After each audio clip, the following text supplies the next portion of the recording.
Student, আজ আমি আমার দ্বিতীয় ক্লাসটা শুরু করছি। প্রথম ক্লাসের ভিডিওটা আমি দিয়েছি তোমাদেরকে, আমি আশা করবো তোমরা সেটা দেখেছো। যদি কারো কিছু অসুবিধা হয় আমার তোমরা জানাবে, ঠিক আছে? তো আমি যেটা শুরু করেছিলাম সেটা ছিল আলোর চ্যাপ্টার। আলোর চ্যাপ্টারে যে টপিকসে নিয়ে আমরা আলোচনা করছিলাম সেটা ছিল গোলীয় দর্পণে আলোর প্রতিফলন। তো আগের দিন তোমরা গোলীয় দর্পণে আলোর প্রতিফলনের অনেকগুলো জিনিস সম্পর্কে জেনেছো। আজ আমি দুটো নতুন শব্দ দিয়ে শুরু করছি ক্লাসটা। প্রথমেই যে শব্দটা দিয়ে আমরা আলোচনা করবো সেটা হচ্ছে গোলীয় দর্পণের উন্মেষ। তো গোলীয় দর্পণের উন্মেষ কাকে বলে বলতে গেলে, আমি একটা দর্পণ আঁকছি, অবতল দর্পণে নিচ্ছি। এই হয়ে গেল আমার একটা অবতল দর্পণ। নাম দিলাম আমি দর্পণটার নাম এম প্রাইম। দর্পণের মেরুকে আমরা চিহ্নিত করলাম, দর্পণের কেন্দ্রকে চিহ্নিত করলাম, সিপি আমরা যুক্ত করে রাখলাম। এখানে দেখো, দর্পণের উন্মেষ বলতে গেলে আমরা কি বলবো না, দর্পণের যে প্রান্তবিন্দুটা তাহলে কি কি এম প্রাইম হয়ে গেল আমরা দর্পণের প্রান্তবিন্দু। এই যে প্রান্তবিন্দু, এই দুটোকে যদি আমরা যোগ করি তাহলে একটা রেখা পাচ্ছি। এই যে রেখাটা, এই রেখাটাকে বলা হচ্ছে আমার গোলীয় দর্পণের উন্মেষ। তাহলে উন্মেষটা কি, প্রান্তবিন্দু দুটোকে যোগ করলে যে রেখাটা পাওয়া যায় সেটাকে বলা হচ্ছে আমার উন্মেষ। তো এই উন্মেষ বলার পরে আমি যেটা বলবো সেটা হচ্ছে কৌণিক উন্মেষ। তো কৌণিক উন্মেষ কি না, এই যে প্রান্তবিন্দু দুটি, এই দুটোকে আমি কি করে দিলাম, কেন্দ্রে যোগ করে দিলাম। তাহলে যোগ করলে কি পাবো, আমি একটা কোণ পেলাম। কোণটার কি না, এম সি এম প্রাইম। এই যে কোণটা, এই কোণটাকে বলা হচ্ছে গোলীয় দর্পণের কৌণিক উন্মেষ। কৌণিক উন্মেষ। তাহলে দেখো, এই যে কৌণিক উন্মেষ, এর মানটা যদি কি হয়ে যায় না, লেস দেন 10 ডিগ্রি হয়, ঠিক আছে? কি বললাম না, এই যে কৌণিক উন্মেষ এর মানটা যদি লেস দেন 10 ডিগ্রি হয় তাহলে কি বলা হচ্ছে না, এই দর্পণটাকে ক্ষুদ্র উন্মেষযুক্ত গোলীয় দর্পণ। ক্ষুদ্র উন্মেষযুক্ত গোলীয় দর্পণ, ঠিক আছে? তাহলে আমার হয়ে গেল, এটা হয়ে গেল কৌণিক উন্মেষ এবং এম প্রাইম হয়ে গেল আমার উন্মেষ, ঠিক আছে? এরপরে আমি যে শব্দটা নিয়ে আলোচনা করবো সেটা হচ্ছে উপাক্ষীয় রশ্মি। গোলীয় দর্পণে উপাক্ষীয় রশ্মি আমরা কাকে বলবো সেইটা।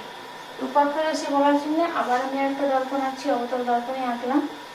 এই মেরু প্রাইম হয়ে গেল আমার অবতল দর্পণ। এটা মেরু পি, কেন্দ্র মেরুকে আমি যুক্ত করে রাখলাম, ঠিক আছে? এরপর দেখো, উপাক্ষীয় রশ্মি আমরা কাদেরকে বলবো না, যারা কি হচ্ছে, যে সমস্ত রশ্মি কেন্দ্রে খুবই ক্ষুদ্র কোণ উৎপন্ন করে। যে সমস্ত রশ্মি কেন্দ্রে খুবই ক্ষুদ্র কোণ উৎপন্ন করে এবং যারা মেরুর খুব কাছাকাছি আপতিত হয়, ঠিক আছে? উপাক্ষীয় রশ্মি কি বলছি না, যারা কেন্দ্রে খুব ক্ষুদ্র কোণ উৎপন্ন করে এবং মেরুর খুব কাছাকাছি আপতিত হয়, তাদেরকে বলছি আমরা উপাক্ষীয় রশ্মি। তাহলে দেখো, যখন আমরা উন্মেষ বলেছিলাম তখন বলেছিলাম ক্ষুদ্র উন্মেষযুক্ত গোলীয় দর্পণ। অর্থাৎ এই দর্পণে কি হচ্ছে না, যে কোণটা উৎপন্ন হচ্ছে সেই কোণটা কি হচ্ছে না 10 ডিগ্রি থেকে কম হবে, ঠিক আছে? যে রশ্মিগুলো পড়ছে তাদের জন্য কেন্দ্রে যে কোণটা সেটা 10 ডিগ্রি থেকে কম হবে। অর্থাৎ আমরা বলতে পারি যে ক্ষুদ্র উন্মেষযুক্ত গোলীয় দর্পণে যেসব রশ্মি আপতিত হয় তারা তাহলে কিস রশ্মি, তাদেরকে আমরা বলবো উপাক্ষীয় রশ্মি। কারণ তাদের কেন্দ্রীয় কোণ মান মানে কোণের মানটা কি খুবই কম, তাহলে তো আমরা সেটাকে বলবো আমরা উপাক্ষীয় রশ্মি। তাহলে ক্ষুদ্র উন্মেষযুক্ত গোলীয় দর্পণের রশ্মিগুলোকে আমরা উপাক্ষীয় রশ্মি হিসাবে ধরে নিতে পারি। এইবার দেখো, এই যে উন্মেষ এবং উপাক্ষীয় রশ্মি, এদের ধারণাটাকে কাজে লাগিয়ে আমি একটা সম্পর্ক স্থাপন করার চেষ্টা করছি। কারটার মধ্যে সম্পর্ক স্থাপন করবো না, ফোকাস দূরত্ব এবং বক্রতা ব্যাসার্ধের মধ্যে আমরা সম্পর্ক স্থাপন করার চেষ্টা করব। তার মধ্যে বললাম ফোকাস দূরত্ব এবং বক্রতা ব্যাসার্ধের মধ্যে তাহলে আমরা সম্পর্ক স্থাপন করব। ফোকাস দূরত্ব ও বক্রতা ব্যাসার্ধের মধ্যে সম্পর্ক। ফোকাস দূরত্ব বক্রতা ব্যাসার্ধের মধ্যে সম্পর্ক। তাহলে এই যে সম্পর্ক স্থাপনটা, ফোকাস দূরত্বকে আমরা আগের দিন বলেছিলাম ফোকাস দূরত্ব কি, তো ফোকাস দূরত্বকে আমরা চিহ্নিত করছিলাম কি দ্বারা, স্মল এফ দ্বারা। বক্রতা ব্যাসার্ধকে আমরা চিহ্নিত করছিলাম স্মল আর দ্বারা। তাহলে আমরা যে সম্পর্কটা স্থাপন করবো কার কার মধ্যে, এফ এবং আর এর মধ্যে আমরা সম্পর্কটা স্থাপন করার চেষ্টা করব। তাহলে দেখো এই যে সম্পর্কটা তাহলে দুটো দর্পণের ক্ষেত্রে প্রযোজ্য হবে, অবতল দর্পণ এবং উত্তল দর্পণ দুটোর ক্ষেত্রে প্রযোজ্য হবে। তো প্রথমে আমি অবতল দর্পণ দিয়ে সম্পর্ক স্থাপন করি। অবতল দর্পণ তাহলে আমি আঁকলাম, এই হয়ে গেল আমার অবতল দর্পণ। দেখো এইখানে যেহেতু অবতল দর্পণটা কেমন দর্পণ আমরা নিয়ে নেবো না, এটা নিয়ে নেবো ক্ষুদ্র উন্মেষযুক্ত বলীয় দর্পণ। ঠিক আছে, ক্ষুদ্র উন্মেষযুক্ত বলীয় দর্পণ নেব। দর্পণের মেরু কেন্দ্র আমরা নিয়েছি, ফোকাস বিন্দুটা আমরা কি করলাম, ডিনোট করে রাখলাম, কেন্দ্র, ফোকাস এবং মেরু। এরপর দেখো এই যে দর্পণে তাহলে যে রশ্মিটা আমরা নেবো সেই রশ্মিটা কেমন রশ্মি, উপাক্ষীয় রশ্মি একটা নিলাম, উপাক্ষীয় রশ্মিটার নাম দিলাম কি এ বি, উপাক্ষীয় রশ্মিটা আমরা নাম দিয়ে দিলাম এ বি। তাহলে এই যে রশ্মি, এই রশ্মিটা কেমন আছে না প্রধান অক্ষের সমান্তরাল আছে। এই যে উপাক্ষীয় রশ্মিটা আমি নিয়েছি এই রশ্মিটা প্রধান অক্ষের সমান্তরাল। তাহলে সমান্তরাল যদি হয় তাহলে এটা প্রতিফলনের পর কোনটা দিয়ে যায় না, প্রতিফলনের পর যায় আমার কোনটা দিয়ে, ফোকাস দিয়ে। প্রতিফলনের পর যায় আমার কোনটা দিয়ে, ফোকাস দিয়ে। তাহলে আমার রশ্মিটাকে আমি ফোকাস দিয়ে বার করে দিয়েছি। তাহলে এখানে আমি কি কি পেলাম দেখো, এম এম প্রাইম কি নিয়েছি না ক্ষুদ্র উন্মেষযুক্ত বলীয় দর্পণ নিয়েছি, ক্ষুদ্র উন্মেষযুক্ত অবতল দর্পণ করবো এখানে, অবতল দর্পণ যেহেতু নিয়েছি অবতল দর্পণ আমি এখানে নিয়েছি। ঠিক আছে, এবি রশ্মিটা কেমন রশ্মি এই ক্ষেত্রে, এবি হয়ে গেল আমার কি রশ্মি, উপাক্ষীয় রশ্মি।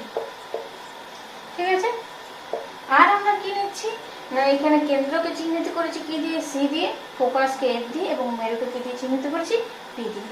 তাহলে দেখো এই এবি রশ্মিটা আপতিত হয়েছে বি বিন্দুতে, প্রতিফলিত হয়েছে কোনটা দিয়ে গেছে, ফোকাস দিয়ে চলে গেছে। এরপর দেখো এখানে আমি কি করব না প্রতিফলনের সূত্রটা লাগানোর জন্য আমি এখানে সি আর বি মানে বি বিন্দুতে আমি অভিলম্বটা অঙ্কন করব।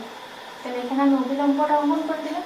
ঠিক আছে, তাহলে এখানে আমার আপতন কোণ কোনটা, আপতন কোণ হয়ে গেল এ বি সি, এটা আমার আপতন কোণ কি দিয়ে লিখলাম আমি আই দিয়ে ডিনোট করলাম আগে।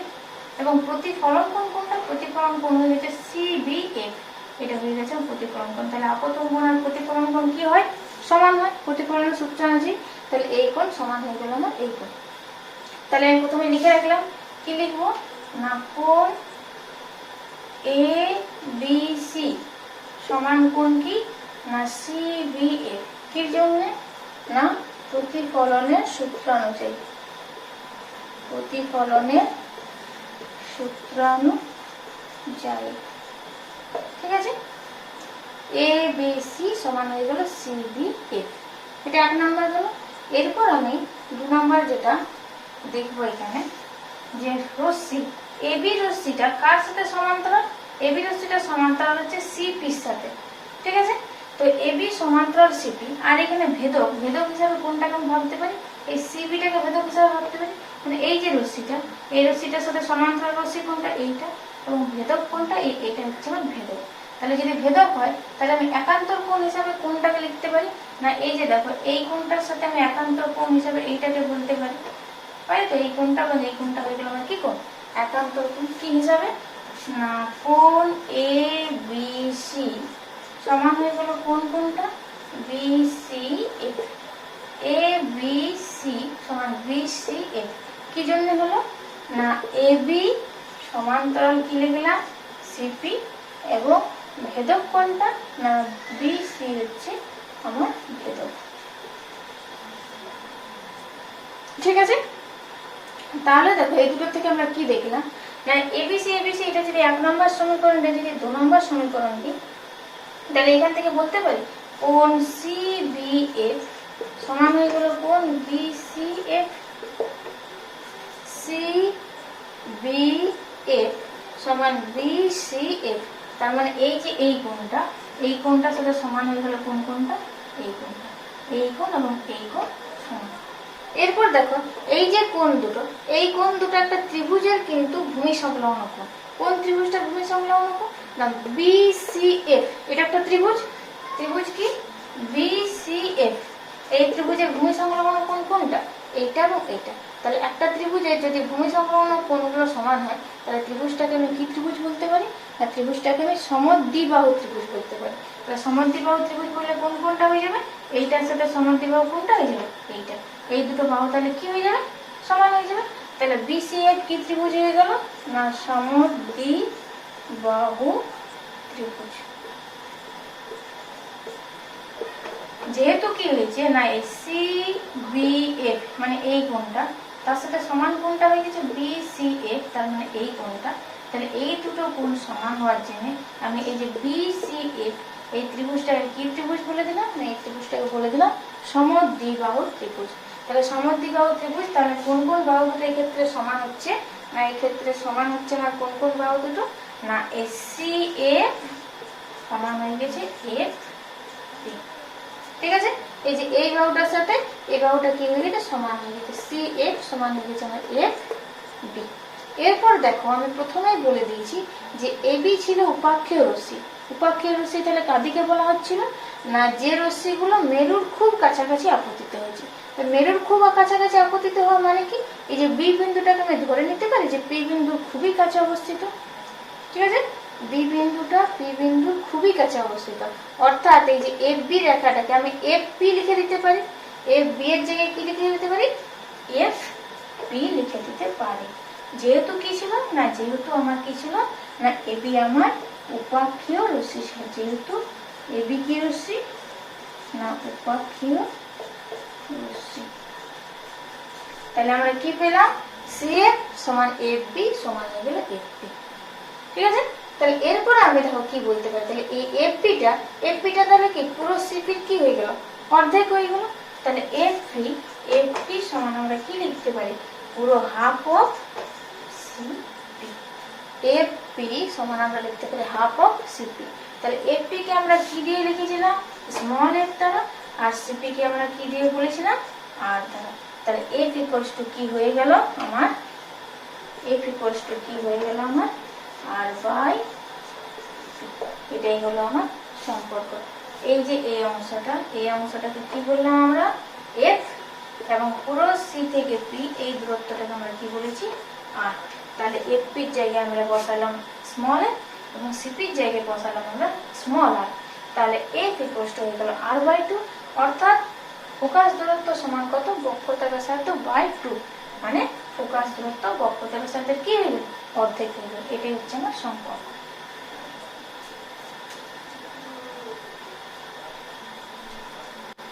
অবতল দর্পণের সম্পর্কটা স্থাপন করার পর আমি ঠিক এই সম্পর্কটা স্থাপন করব উত্তল দর্পণ দিয়ে। তাহলে আমরা প্রথমে একটা উত্তল দর্পণ এখানে এইগুলো আমার উত্তল দর্পণ M প্রাইম আমার উত্তল দর্পণ। উত্তল দর্পণের মেরু প্রধান অক্ষটা আঁকছি। উত্তল দর্পণের মেরু প্রধান অক্ষ আঁকলাম। এখানে হচ্ছে কেন্দ্র, এটা আমি ফোকাস। তাহলে MM প্রাইম উত্তল দর্পণটা কেমন নেব? না MM প্রাইম উত্তল দর্পণটা ঠিক একই রকম হবে। ক্ষুদ্র উন্মেষযুক্ত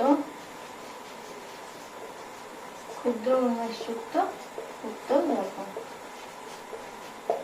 তাহলে এখানে দেখো আমি এরপর আমি একটা উপাক্ষীয় রশ্মি নিয়েছি। উপাক্ষীয় রশ্মিটা কেমন নিলাম? না প্রধান অক্ষের সমান্তরাল একটা আমি উপাক্ষীয় রশ্মি নিয়েছি। তাহলে আমরা জানি যে উত্তল দর্পণের ক্ষেত্রে প্রধান অক্ষের সমান্তরাল যদি কোনো রশ্মি যায় তাহলে সেটা প্রতিফলনের পর কি হয়? না ফোকাস থেকে অপসৃত হচ্ছে বলে মনে হয়।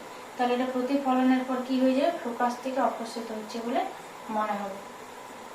তাহলে দেখো এখানে আমি প্রতিফলন করালাম রশ্মিটা।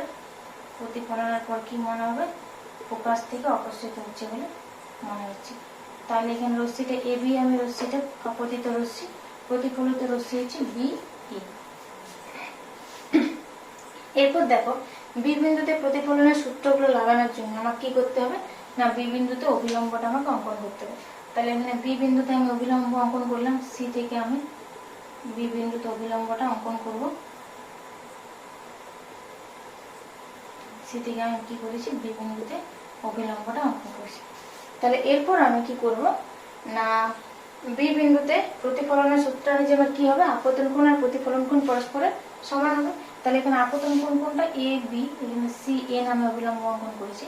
তাহলে ABN এটা হয়ে যাবে আপতন কোণ। এটাকে আমি চিহ্নিত করলাম কি দ্বারা? I দ্বারা। তাহলে প্রতিফলন কোন কোনটা, না এন বি ই, এটাও হবে আমার কি দ্বারা চিহ্নিত, এটাও হবে আই দ্বারা।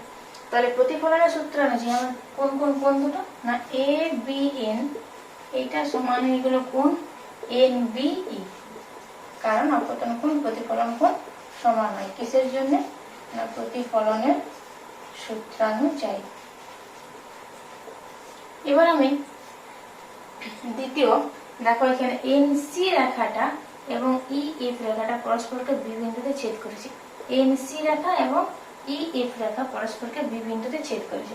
তাহলে যদি ছেদ করে, তাহলে এই যে এই কোণটার সাথে এই কোণটা পরস্পর কি কোণ হয়ে যাচ্ছে, বিপ্রতিপ কোণ। কোন কোন কোণটা দেখো, এন বি ই এর সাথে এফ বি সি, এই কোণ দুটো কি কোণ হয়ে যাচ্ছে, বিপ্রতিপ কোণ। কি নাম দিলাম, এন বি ই সমান হয়ে গেল বিপ্রতিপ কোণ এফ বি সি। এখন আমি আরেকবার বলছি, রেখাটা এই যে এনসি রেখাটা এবং ই এফ রেখাটা পরস্পরকে বি বিন্দুতে ছেদ করেছে। তাহলে এই যে কোণটা, এই কোণটার সাথে বিপ্রতিপ কোণ এই কোণটা এন বি ই, এই কোণটা তার সাথে বিপ্রতিপ কোণ এফ বি সি, এই কোণটা। ঠিক আছে, তাহলে এইগুলোকে 1 নম্বর আর 2 নম্বর যদি সমীকরণ হিসাবে বলি, তাহলে আমরা কি দেখছি, না দুটো থেকে পাবো এ বি এন সমান হয়ে যাবে কোন কোণটা, না এফ বি সি। এটাকে আমি 3 নম্বর দিয়ে রাখলাম। এরপরে দেখো, এখানে আমি যেটা সমান্তরাল লিখেছি এ বি কার সাথে সমান্তরাল আছে, না প্রধান অক্ষর সাথে সমান্তরাল। তাহলে আমি বলতে পারি যে এ বি সিপির সাথে সমান্তরাল। ঠিক আছে, এই যে এ বি রশ্মিটা সিপির সাথে সমান্তরাল। এবং এখানে দেখো, এই যে এনসি রেখাটা এদের ভেদক হিসাবে কাজ করছে, ভেদক বা ছেদক হিসাবে কাজ করছে। এ বি সমান্তরাল আছে সিপি এবং এনসি রেখাটা ছেদক হিসাবে কাজ করছে।